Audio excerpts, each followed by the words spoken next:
Hello, everyone, and welcome to our webinar today. I'm so excited to be joined by a panel of customers on this event, the future of IAM for education, how colleges are combating the increase in cyber attacks. We'll get into our presenter panel in just a moment. First and foremost, before we begin, do want to make this clear, everybody is in listen-only mode for the duration of the webinar.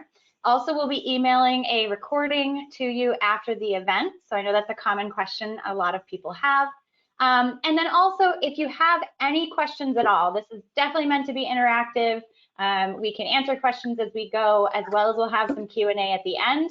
But please use the questions panel as part of the GoToWebinar interface to submit any of those questions that you may have. All right, with that, we will jump right in. My name is Kim Johnson. I am the VP of Product Marketing at BioKey International, but I am very excited to introduce our panelists from three of our customer community colleges out there, San Jose Evergreen, Barstow Community College, and College of the Canyons. I'm going to turn it over to our panelists to do some brief introductions to get started. So panelists, we're going to have you do a quick introduction of yourselves, a bit about your experience in higher education, your college, and I know most people want to know how many users you're supporting out there. And in any webinar that I do, I like to include that fun fact. So Bryce, why don't we start with you? Quick introduction, a little bit about your college, your users, and fun fact. Sure. So I'm Bryce Fruitsos, and I am the Director of Information Technology for Barstow Community College. I have about 5 years in higher education and around 10 years overall in the IT field. Barstow Community College actually supports around 4,500 full-time equivalent students each year. We also support users from other institutions, though, that we have to think about, such as Park University, Barstow Adult Education Consortium, and even Excelsior Charter Schools. A fun fact about me is actually that I'm a technologist at heart, so I enjoy learning about new ways technology can help us achieve our goals, both in and outside of the job. Well, fantastic. Any recent projects that you've been working on, Bryce, or things you might want to share in that? Too many to list, really. One we're just starting, we're pretty excited about is using PortalGuard's IDaaS in the cloud. Yep. So. Oh, great. Yes, and we'll get to that too. But fascinating in terms of kind of the technological advances, I would say, in a lot of categories that we have, cybersecurity being one of them. So great. Well, thank you for the intro. And then Katie, we'll go to you next. Quick introduction, a little bit about the college, the users you serve, and fun facts. All right. Hello, everybody. My name is Katie Vang. I've been in IT for 20 years. And of the 20 years, in the last 8 years has been in higher ed. At our campus or our district, we have about 40K roughly registered students and like 1,200 employees. A little fun fact about me is I love history, and if anyone listened to the previous cast that we had, learning trivial information from my history readings and so forth.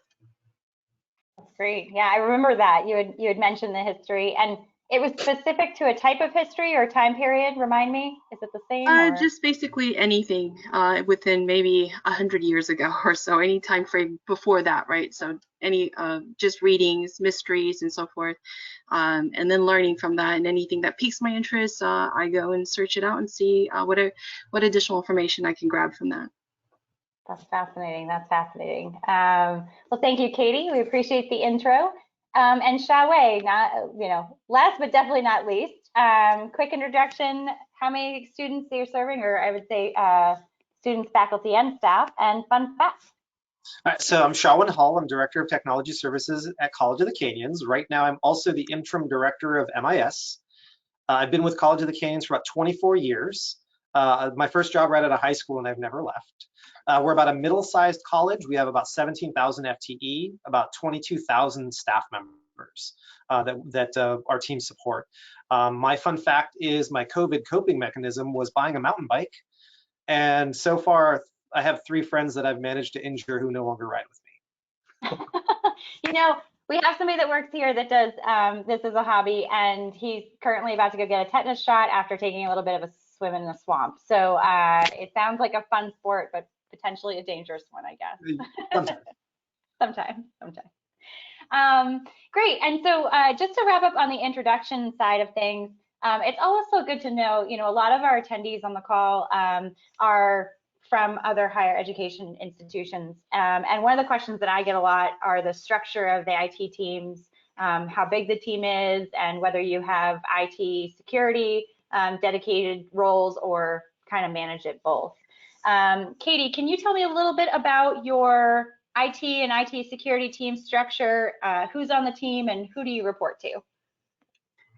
Well, we are a 2-college campus and with the 1 district office, and I'm at the district office. And so each of the campuses have their immediate on-site support team, and there are certain applications or products that are supported just primarily on the campuses, so they have control over that. The overall IT infrastructure is supported by the district office, so that will be inclusive of my team. In my team immediately right now, we've got 3 senior SAs, including myself, 1 network engineering person, and then we report directly to an IT director, which it's a vacant position at this time. And then from that position, there's the report up to the Vice Chancellor of IT, which is being filled interim, and then up from there would be directly to the Chancellor.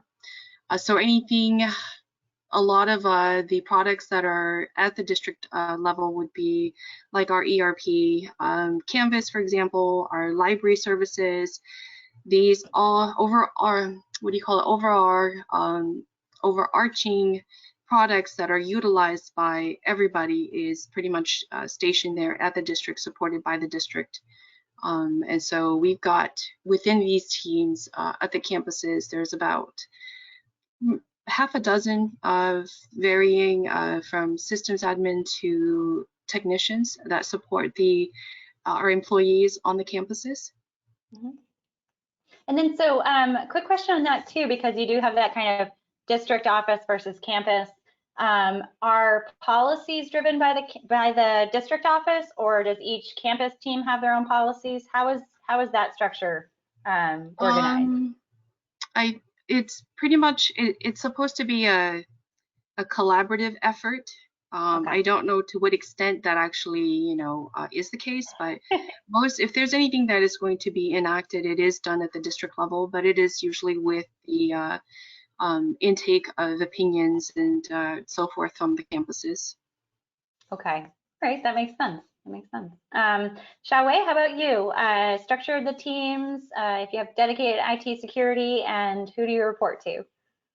Yeah, so we are 1 college district. At this time, our structure is kind of funny because I think we are MIA of 2 positions.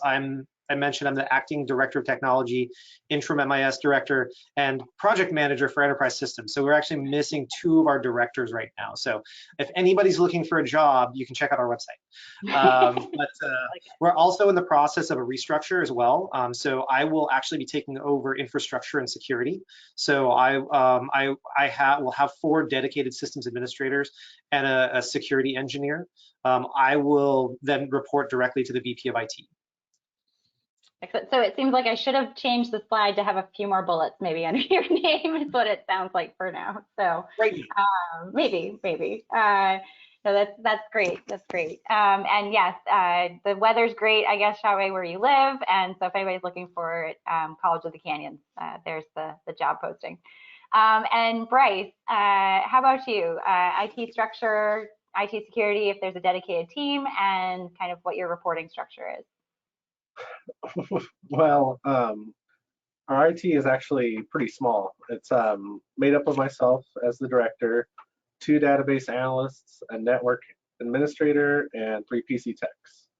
And when we say IT, we mean everything. So, that's both technical services, enterprise services, networking, security. There's really no IT security driven positions right now. Okay. It's something more that the DBAs and myself kind of share as far as a responsibility. Historically, this position is reported to the CBO. However, more often than not, I actually just report to all levels of C-suite and of the C-suite, including the president. Okay, that makes sense. And so, yeah, small team. But I think that's what we've heard. Kind of industry standards are smaller teams, no necessarily dedicated like a CISO role or security team, but more managed across the organization as a whole. So definitely what we've been seeing out there in terms of trends and market standards. So. All right. So with that, thank you all for the introduction and jumping right in. We did want to move on to our first question for the panel.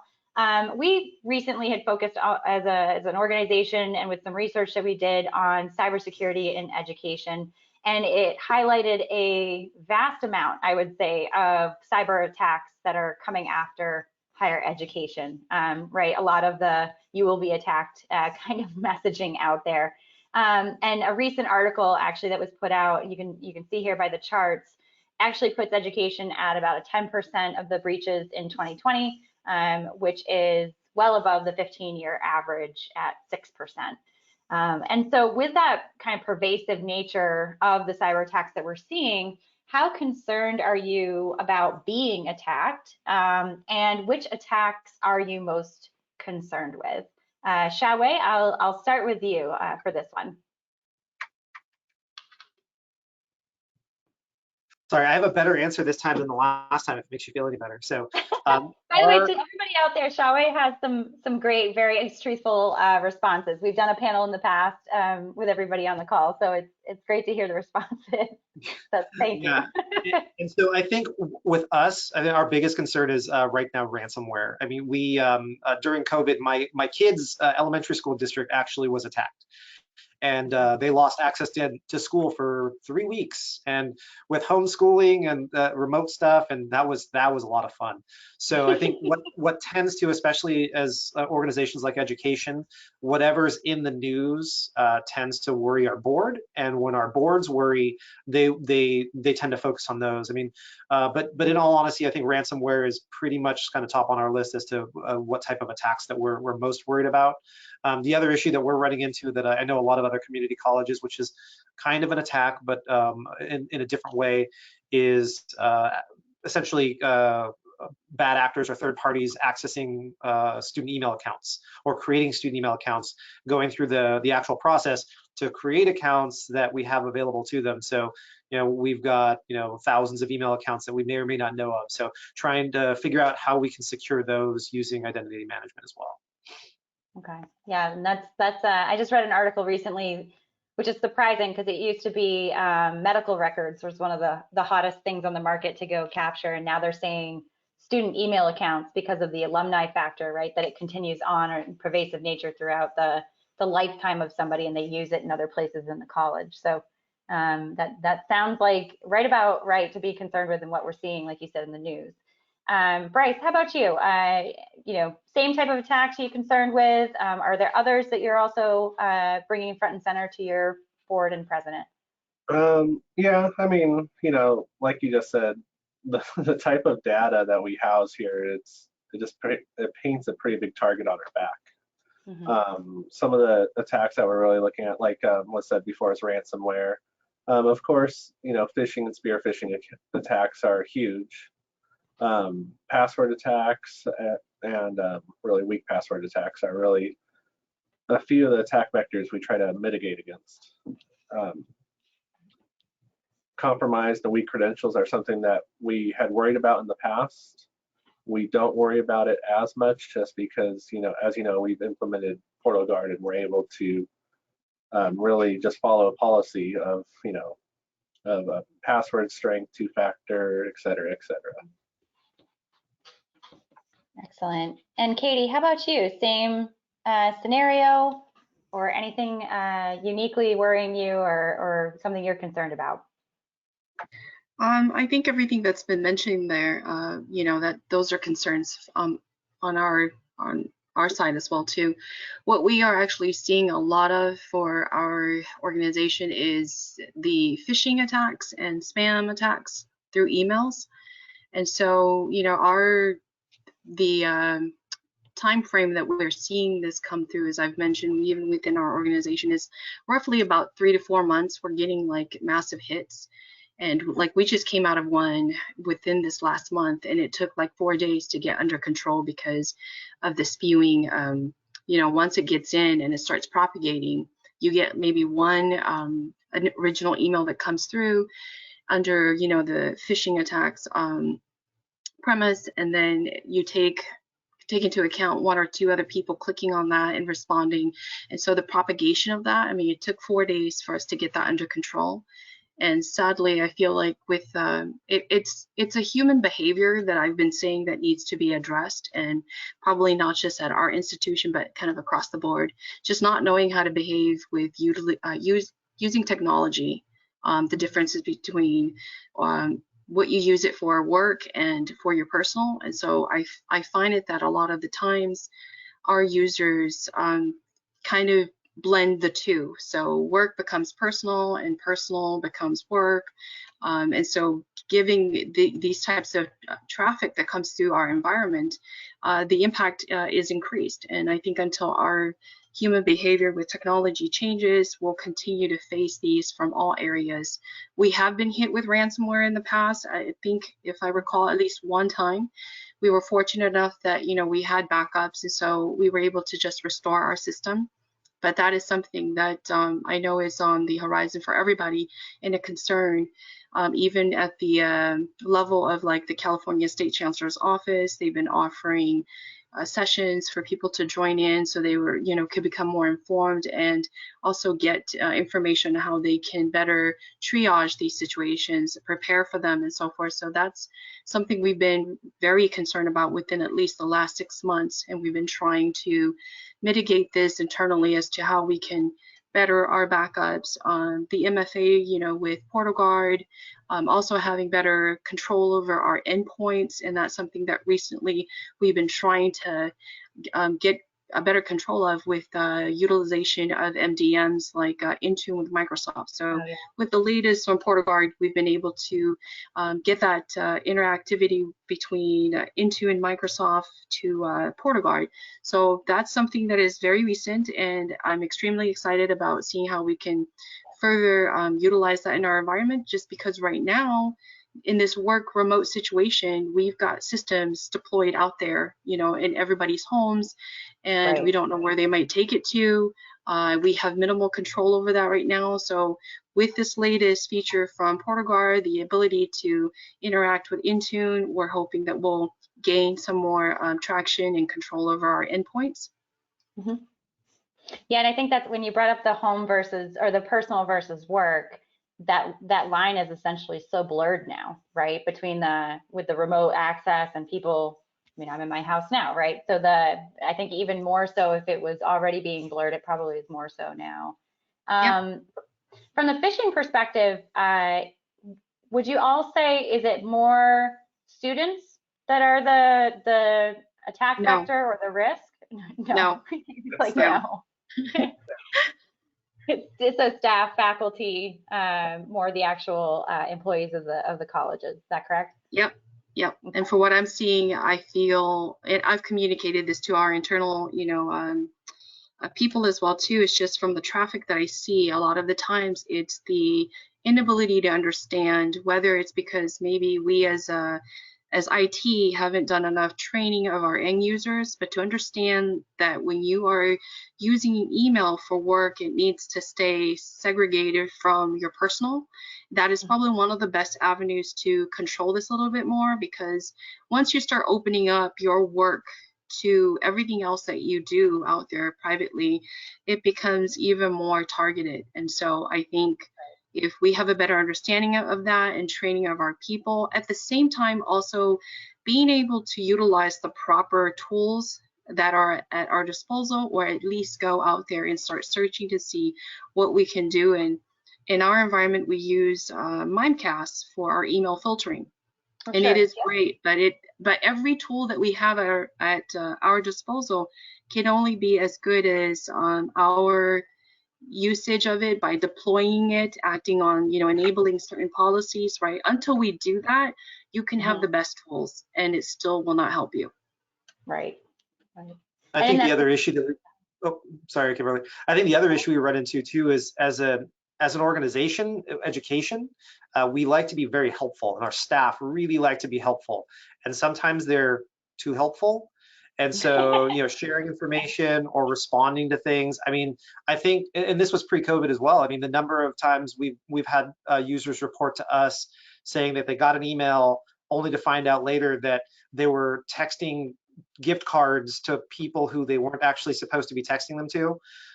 That's been we actually, unfortunately, we had one very nice faculty member go all the way to Walmart and pick up a couple $100 gift cards to send them to her department chair, because her department chair needed them for a gift for, and again, it goes back to the fact that we as educators, we really want to help, and we tend not to ask questions when people are asking us for help. Right. And I would say every weekend I get the email from my CEO that says that we need gift cards ASAP for Monday morning. So I think that's part of it too, right? We have you said there's an immediate human reaction. I think that is part of the issue. And my favorite still is when people also forward the email around to say, does this look suspicious? Can you check this out? And we start sharing it with everybody. No, that's great. And I think those line up directly with what we're seeing in the news and in the reports we have. Getting away from kind of the attack side of security, right? We're always talking about the attacks. The other side is also, we've seen a lot of business change and business requirements, especially like we said, moving to remote access, online learning. What new services or applications has your college adopted, let's say in the past year? And how has that changed or impacted any part of your cybersecurity strategy? Bryce, do you want to start with that one? Any new services and impact there? Yeah, there's been an impact, but it's not in the way I would have thought. We've actually greatly increased the amount of software that we've implemented. It feels like every week we're just implementing something else. I mean, this year alone, we've implemented ConXD, Snipe IT, NeoGov, Nelnet, Zoom, On the Hub, Alma Primo, Board Docs, eVisions, Cadmus, Cornerstone, Happy Fox, and to kick it off, even Amazon. So sure. Wow. At this point, as you can hear, the pandemic really hasn't slowed us down at all. With each service, however, our decision makers are really anybody that wants the product. They already know that the product must have IAM support.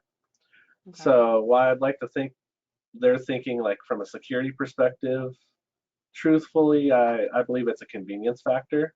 When you have single sign-on or already set up, it increases the overall chances of successful adoption of the products.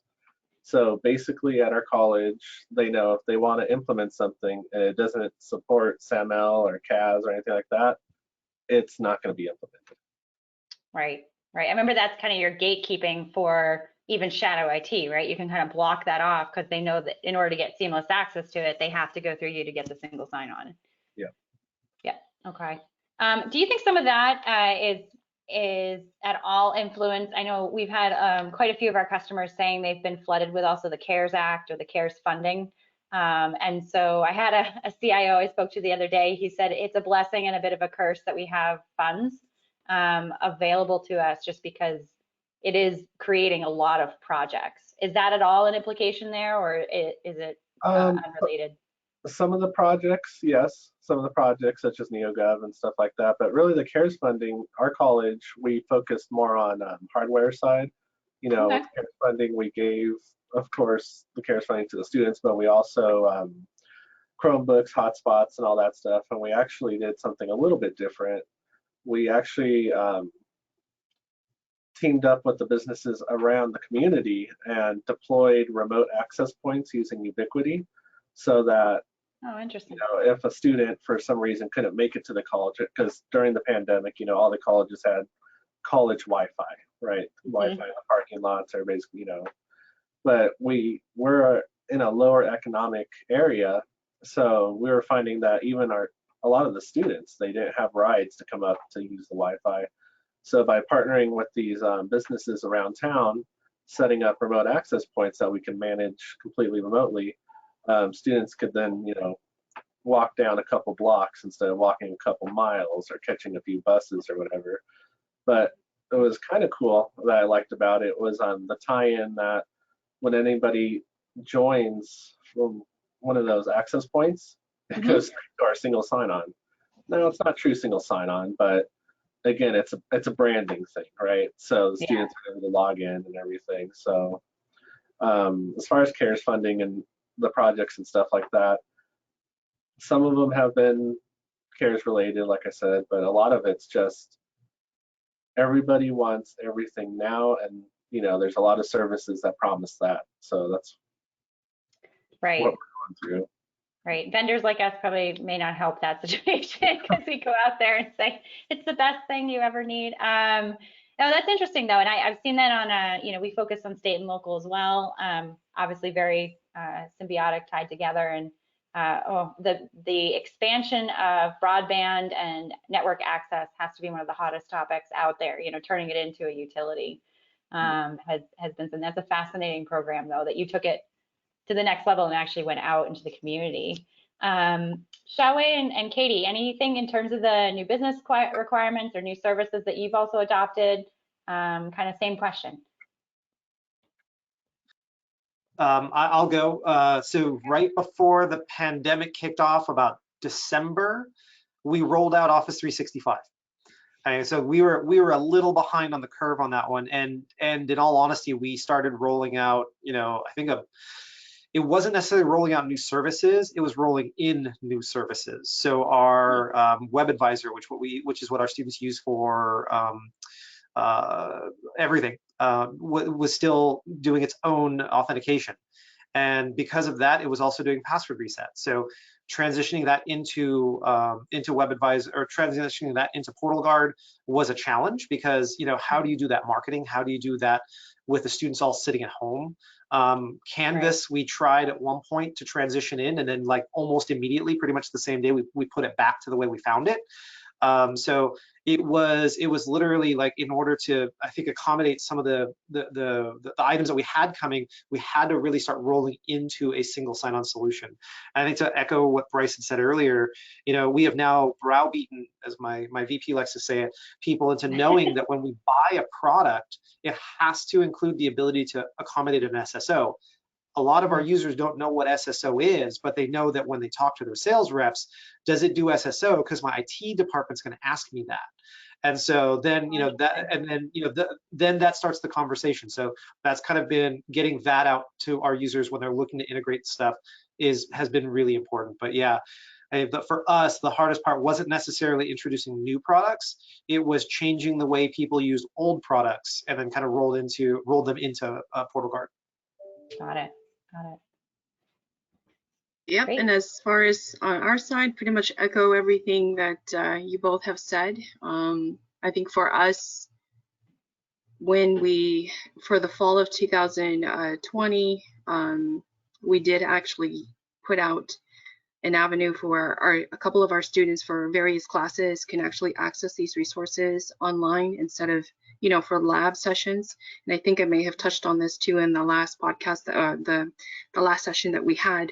But having SSO in place already allowed us to actually jump right in and provision these resources for our students and our teaching staff members to be able to access remotely. So that was something that was kind of nice to have, instead of having to rely on provisioning resources and then having them use a separate account. And that is the beauty of SSO, is you've got just the one account and you can access the various resources, right? Not 5 different vendors or different products and 5 different accounts. And so having SSO in play already in our environment allowed us to actually push that out with ease to our students and provisioning them per either semester. So we're still using that right now.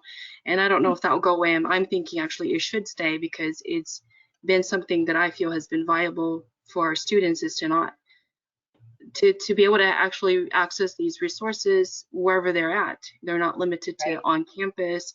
And so they just log in with their accounts and they get to the resources that they need. So it's been extremely helpful. And then on our radar for this year, Canvas is supposed to come on board to SSO as well too, as well as colleague for us. And we have also, I'm sure both of the other two colleges here probably use Ex Libris as well too, but that's been another big implementation that's happened within the last year and a half, and having to provision access for the library staff as well as all internal employees and all of our students, and in such a way of controlling it that, hey, if you're only a student at Campus A, do you have access to resources provided by Campus B, right? So having PortalGuard already there and just having to add additional components has always has been actually very helpful. It's complicated in some areas, but it's actually been a great help for us to be able to provision those access to these resources. Yeah, that's fantastic. And there's always the, being in the single sign-on space for a while now, there's always the difficult to do apps, right? We see that a lot. Lately, we've been hearing a lot about PeopleSoft. I'm not sure if any of you actually use it. That one stands out. But if you can get everything under one umbrella, like you said, Katie, it's that single access point, that single credential identity that's then distributed across. And so, if you're going to buy a service, and even if it's a great to use service, adding in that front door of having to log in, a separate thing to manage, just is not an ideal situation, and people are starting to not tolerate it from what we can see. You know what, real quick too, just to add on to it, because we're talking about provisioning and all that stuff, and that's definitely, this is awesome. 1Password, one username, 1Password. But what a lot of us kind of think about later is how critical it is to prevent or help mitigate against like data leaks and stuff like that. Because if you have, you heard me just name a list of services we implemented over the last year. If you got different accounts for different people for different services, staff, VP, every level, people come and go, and sometimes it's not always they don't always leave on the best of terms. Being able to lock down one account and lock all the data across the board, and just having that confidence is a huge game changer. I know that, at least for my college, my district, and I'm sure other districts and stuff, deprovisioning, just saying that word is like, well, okay, if they're alumni, they got to do this and that. If they're, if the staff's gone. But with PortalGuard, it kind of helps because we use the group-based policies so that, as soon as somebody goes from the staff group to the retiree group or alumni group, all their access changes immediately. Right. And that's the granularity. I'm always a big believer on the policy first, right? And making sure you have your segmentation and your group set up. That's actually the key to a lot of these trends we're hearing, even the zero trust trend, right? That's the architecture that's out there. It's about micro segmentation now that you hear. And so how do you get granular about your security policies? But, Bryce, I think you made a great point, is also how do you manage that group and that policy as someone transitions or moves or even leaves, right? The abandoned account problem, multiple repositories for identity, all those things tend to pose a lot of gaps and concerns that are hard to manage. Definitely don't need to tell you three that, I'm sure. And so we've actually touched upon it a little bit, right? In terms of IAM, both the single sign-on with the provisioning and deprovisioning of accounts. And so what other type of IAM challenges would you say have come into play, if you have any more, that either remain the same or have changed over the last year, and I'd say into this year, with kind of the implications of the pandemic? Xiaowei, do you want to start? Any other challenges that you haven't covered maybe already that you think it would be worth mentioning to the audience?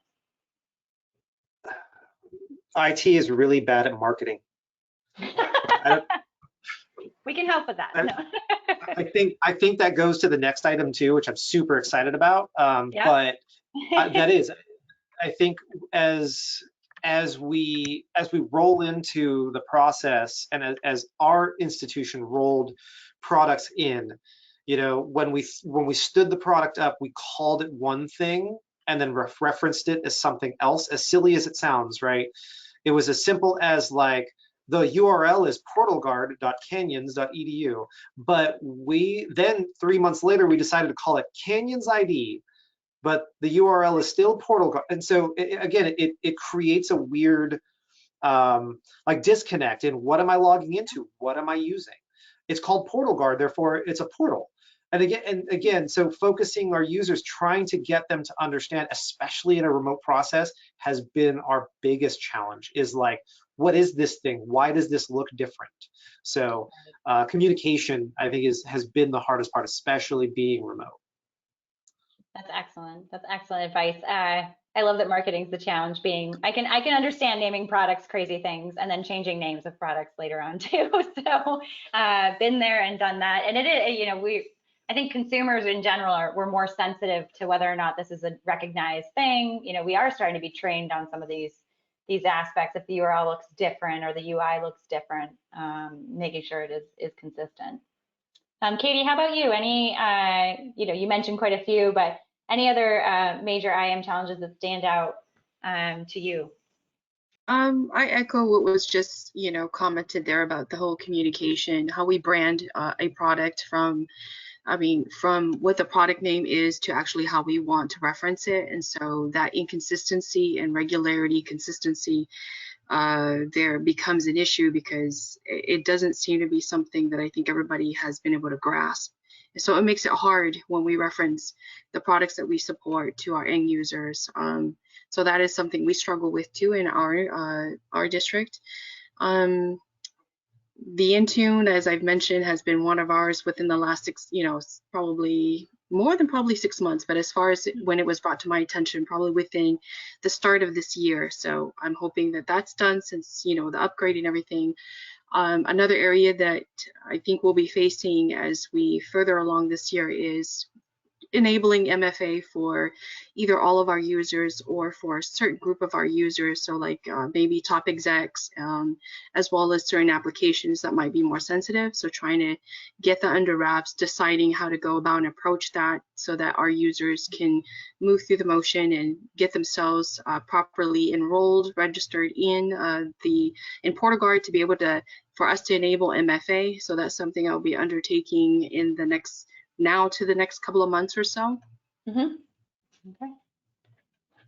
And Bryce, how about you? Any IAM challenges up front? And then we'll jump to Xiaowei's favorite strategy question. Well, a little bit of a humble brag. Ours is just called login.barstow.edu. So there you go. That's the answer. We got something right, at least. I love it.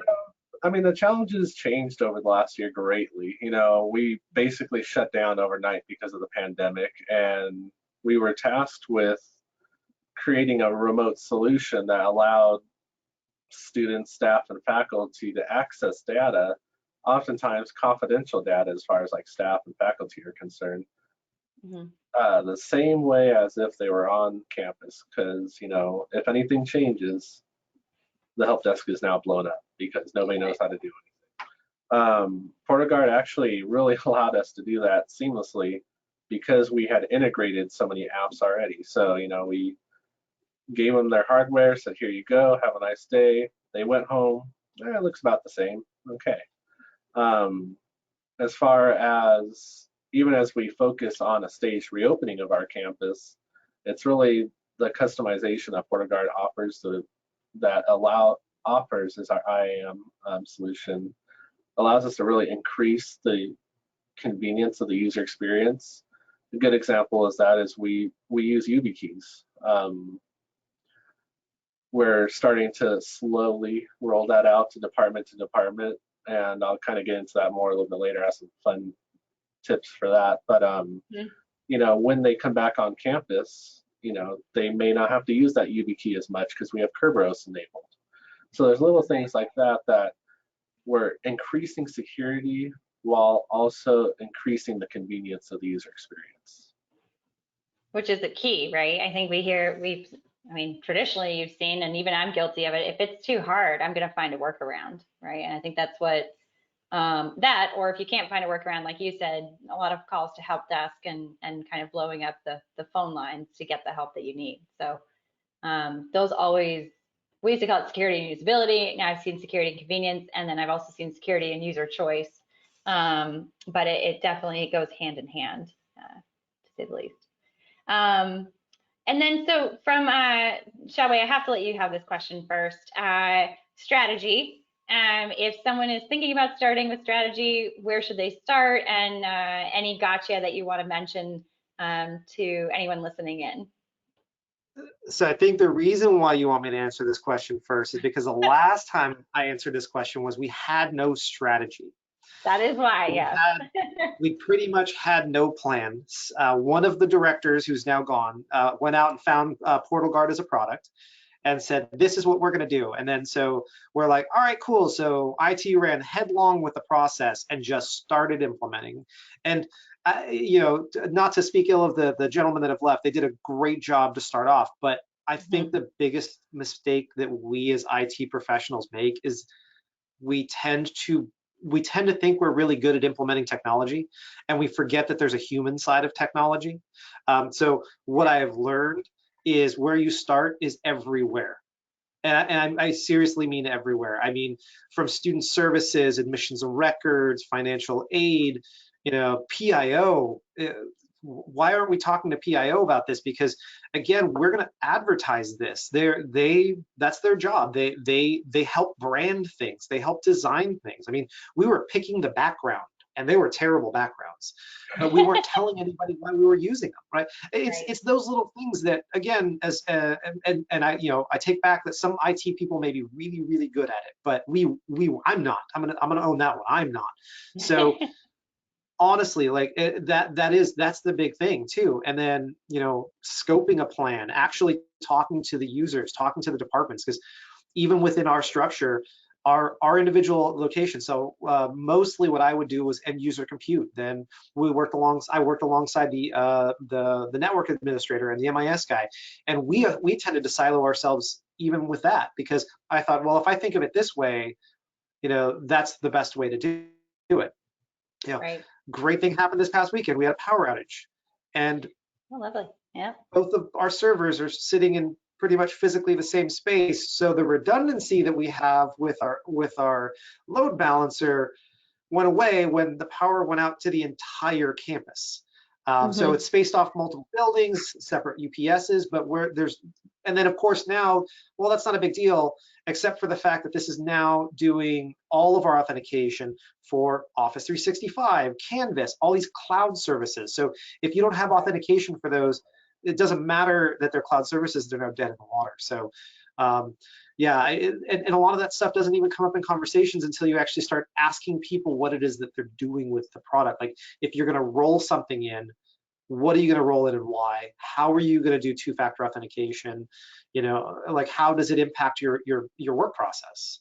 So where do you start? Is you start with everybody. I mean, that first meeting, and those are the terrible meetings. I know we've all been invited to them, but you know, everybody needs to be there, and it really needs to be IT starts driving the bus, and then hopefully everyone gets on board with us as you explain to them why it's good, why having one password and one username for I just counted the 30 systems that we have integrated into PortalGuard, like why that's important, because of those 30 systems, I think there were genuinely 10 different usernames and passwords over a year ago. So the minute you start framing it that direction, you know, that's when you start to get your buy-in. Right. And yeah, it's the power outage. I've heard that quite a few times. And what I'm hearing is also the workflows, accounting for how it will be used versus here's the tech. You know, it does what it's supposed to do. It's workflows and understanding people's process and how it will be used. I think is fascinating. Katie or Bryce, how about either of you in terms of IAM strategy? Same as Xiaowei. Maybe you had more strategy when you started, but you know, anything to add there in terms of the IAM strategy approach that you would give advice on? Well, I feel bad because I'm gonna sound like the used car dealer of the group, I feel like with this one. Oh, not the first part. I'll echo what was said before.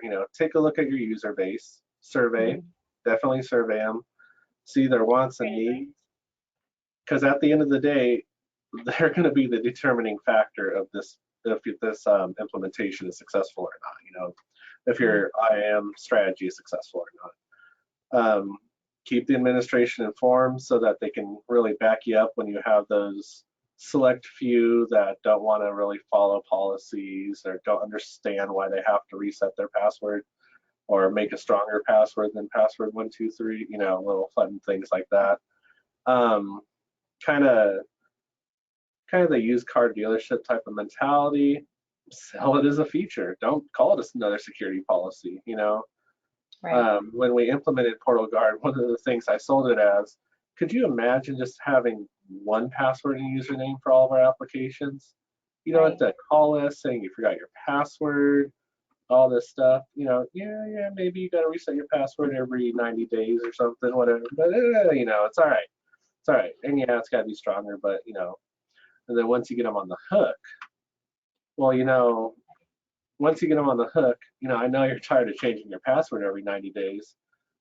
Let me talk to you about YubiKeys and two-factor, because if you do YubiKeys and two-factor, I'll make it so you don't have to change your password anymore. So really, you're really strengthening, and it's a fun little game. You're strengthening the overall security of the college. They feel like they're getting a deal out of it, and everybody walks away happy.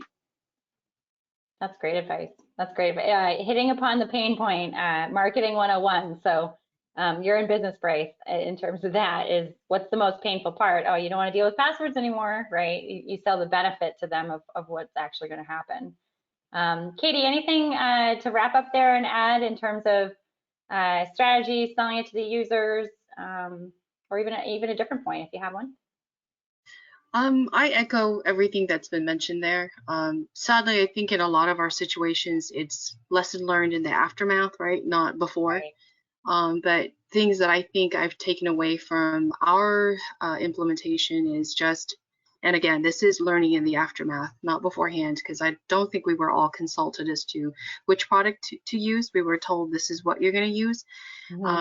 And we didn't start out with PortalGuard. We ended up using the Microsoft product, which was another product before that, but it didn't quite pan out for us because it didn't have all the capabilities and versatility that we, eventually received with PortalGuard, unbeknownst to most of us. But nonetheless, still, lesson learned is, I'd say, take a dive into your major applications that you're using right now. Such as your ERP, your email, your LSP systems, your LMS systems, because these are all used across the entire district if you are more than just a one college district, right? And so this is something that could be brought in right away because they're enterprise applications. So oftentimes they will have that capability to use something like an SSO. Consider the growth of your institution currently and what the industry is forecasting for security practices and so forth. Also take into account, your when I say growth, take into account the product that you're considering. What is the cost? Some actually will charge you based on application, right? So the cost right up front might be affordable, extremely affordable, but you're going to be paying per application as you roll in more. So if you want, you want to anticipate that obviously you're going to grow. So something like with PortalGuard, there is no charge for additional applications. It is limitless. And you're also limitless in the number of actual hosts that you can have. So in our case, we've got a testing environment and we have a prod environment. So before I roll anything into prod, I do all my testing in the test environment. And once that's confirmed, everything is good, golden, I just roll over, copy files over and refresh the necessary steps that I need to, and I'm ready to roll in the production environment. So I find that to be extremely helpful, especially when you get directives from above saying, I want you to implement this right now. I can at least have a play environment to go in and knock things out before I impact production. So that's a plus with using a product like PortalGuard. In addition to that, also take into account the various types of SSO protocols that you are going to be enabled to utilize. And again, highlighting PortalGuard again, there is at least 4 or 5 protocols, I believe, that you guys support right off the bat, Yep. right? And versus other ones, you're missing 1 or 2. So should you encounter a product that you want to roll into SSO, your SSO product might not be able to support this because of the lack of protocols that Right. it is going to be able to support. So you're kind of stuck. So you're going to have to utilize whatever method that they're able to give you, but you will not be able to do some sort of single sign-on. So that's something important that I've also learned in the process, because we have one product that uses CAS. Everything else we have uses either AD or SAML, which obviously can come through PortalGuard, but we have Right. one that will only use CAS, and PortalGuard supports CAS. So I'm able to use PortalGuard as well. But there's other products I've looked at for SSO that doesn't support that. So being that, you know, if that's the case, then I'm going to have a hodgepodge of authentication methods for the various types of resources we have. And of course, lastly, consider the customer service support that you're going to receive. My experience with PortalGuard has been great, and we've had a little bit here and there of people wanting to maybe divert from it, but my comeback has always been, look, you get what you pay for. And so far we have always received excellent customer service from you guys, and you know, so I'm hoping the relationship will continue on. But those are my few cents. Yeah, no, those are excellent, and yeah, the CAS support is unique. I haven't seen it out there, but it is something that is specific to education. And like you said, that one application that doesn't fit is going to be the issue, right? It's going to pose the problem, and of course an additional password. We talked a bit about PortalGuard. I'll wrap up in just a minute with kind of the overview and benefits, and everybody on the call, you know, how you can try it out. And you know, I think all 3 of you did a fantastic job summing it up. So we'll jump over the question as to why PortalGuard's the right solution. I think we covered that really well. Let's take just a minute to have each of you provide kind of what's the one piece of advice as you're looking to your future, and others on the call might be listening to and looking for advice as well. What would you give as the one piece of advice to other colleges listening in? Katie, let's start with you, since you just got off that amazing spiel, which I think was fantastic. I couldn't have written it better about PortalGuard myself, so I appreciate it. I'd say if you know, any institutions that's either looking to switch over or you know, get their hands and feet wet in SSO, you know, we have so many institutions that are already either using PortalGuard or you know, another product. Go out there or search for these other institutions. Look at what they've got on their sites, because it's actually out there, and you can look and get a good feel. I also know that you know, feel free to be able to reach out, and so you can get onto these educational institution sites and reach out to these folks, and you know, get into conversations with them, have them give you a little demo. I believe I had one college that actually reached out to me and asked me with regards to PortalGuard, and so we had a little conversation, answer some of their questions. So you know, feel free to do that. That is something that is very possible. You just got to go out there, do that little search, look around, reach out to the folks, and oftentimes I find that our educational people are very forthcoming, very willing to share, so reach out. Right. And this panel is a great example of that. All of you volunteered your time now twice to share your stories. So again, thank you so much.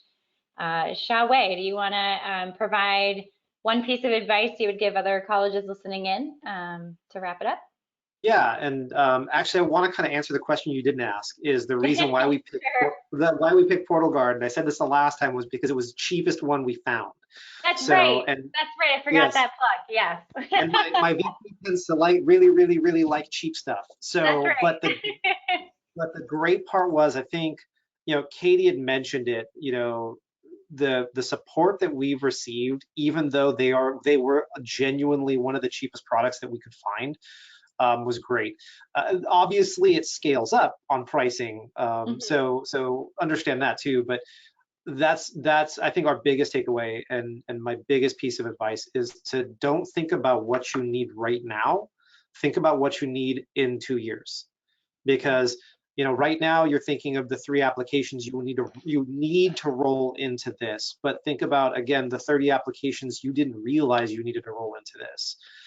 Because of COVID, it just makes it easier. It's like, oh, you just stuff that behind PortalGuard. And then, but again, at that point, it's no longer just serving your on-prem solutions. So when the power goes out, now it's a different problem. So yeah, Right. and don't plan for today, plan for 2 years from now.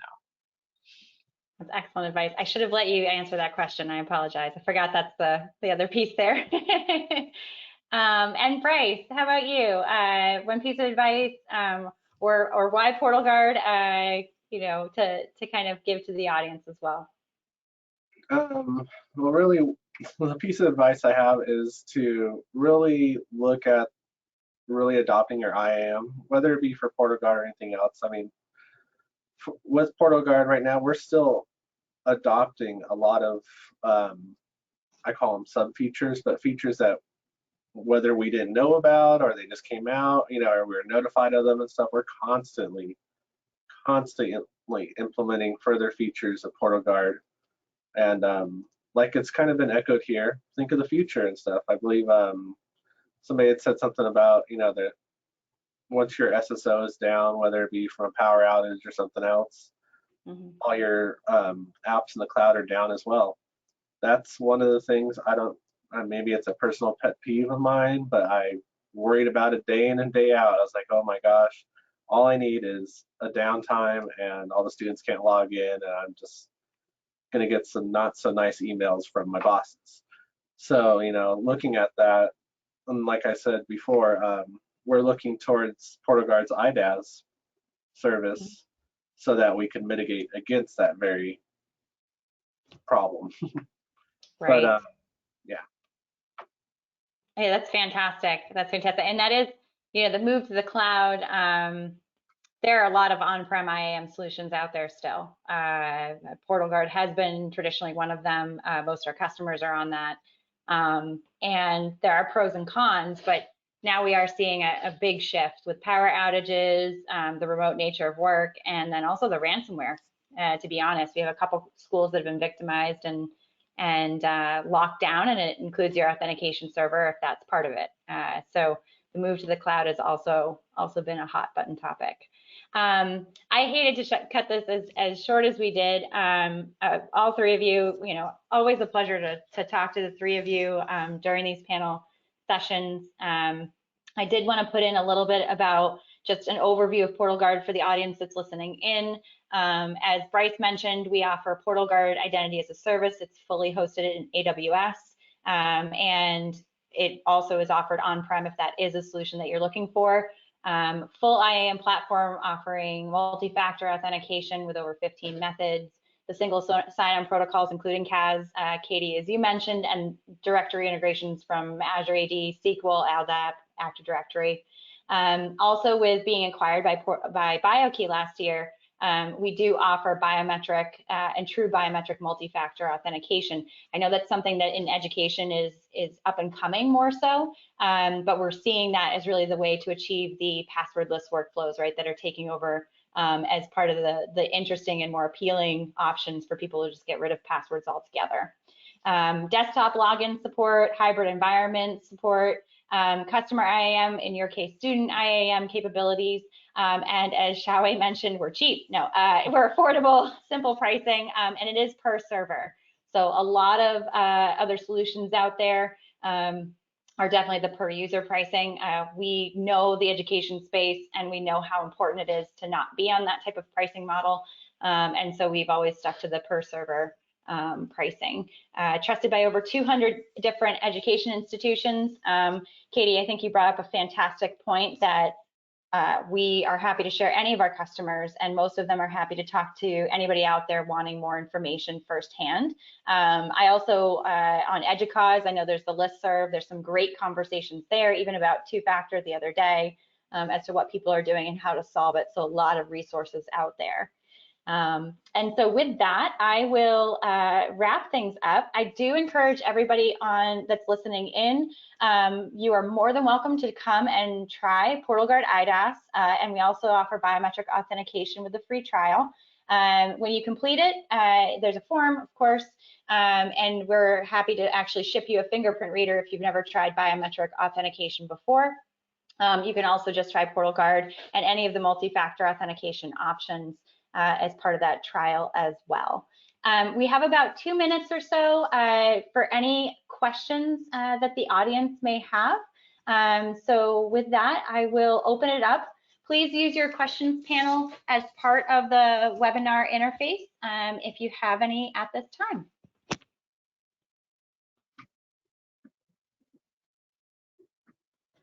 Okay, so it looks like we do have one. So student MFA, what is the best authentication method? Does anybody have an opinion on that or has tried to roll out any multi-factor to their students yet? We haven't tried yet, but the way we were thinking about doing it is because PortalGuard offers so many different MFA factors. Like we, as staff, we're pushing YubiKey, right? We're pushing token-based. However, I can't expect all the students to, you know, go out and buy a YubiKey. Right.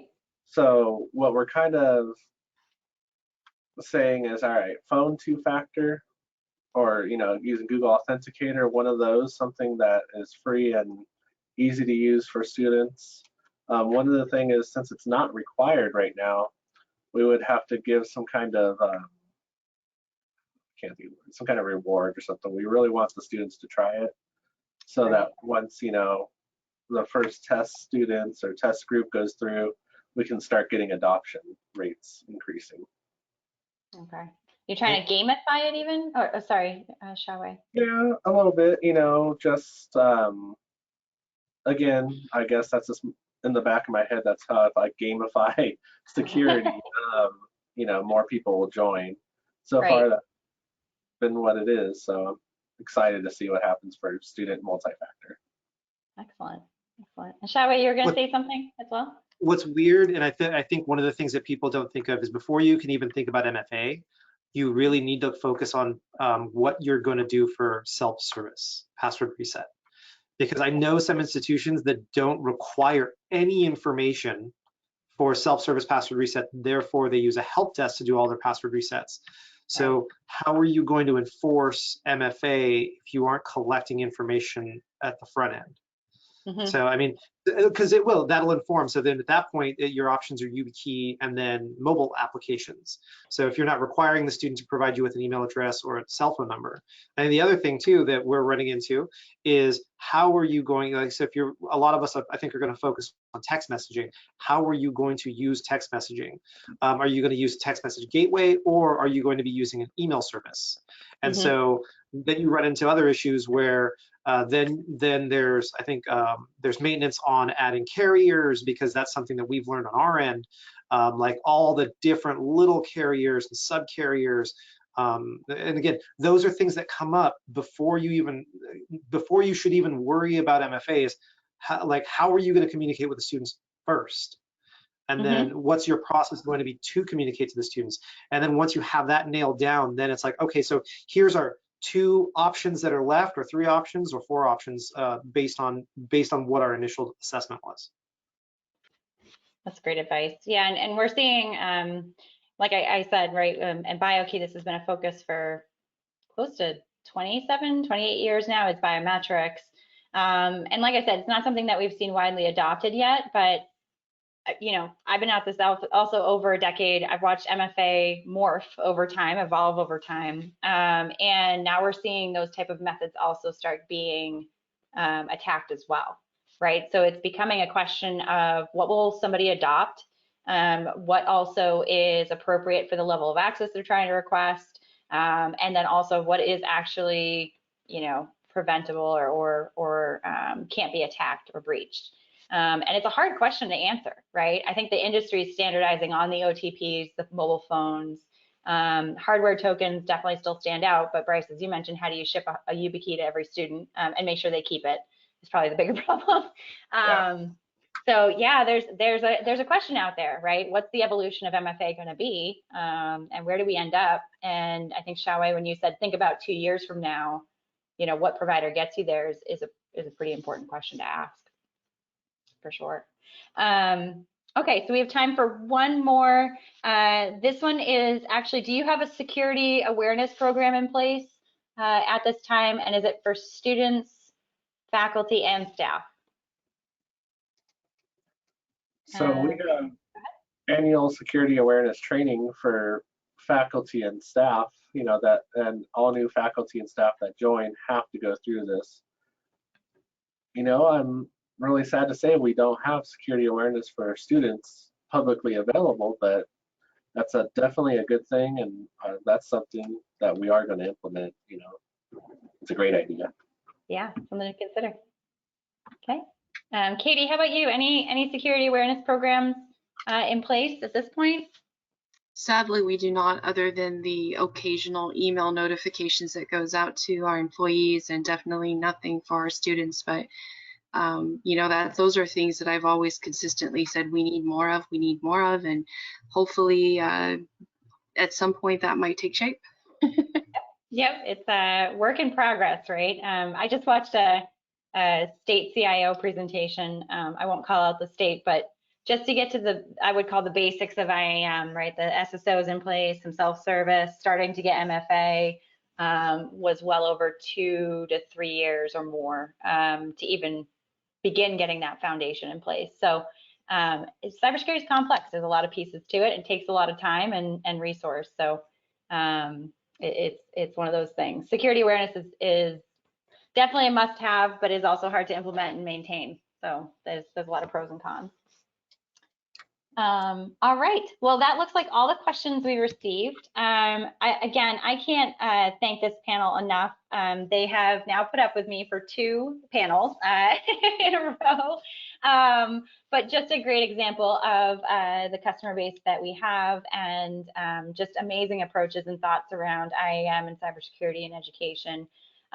Katie, Xiaowei, Bryce, I thank you wholeheartedly for taking the time out of your busy days and providing the information to our audience. We really, really appreciate it. So thank you to all of you, and thank you to everyone listening in. As mentioned, we'll send around a recording of the panel in the next day, and you'll be able to listen to it all over again. And please feel free to reach out to us at biokey.com. But thank you, everybody, and have a good one.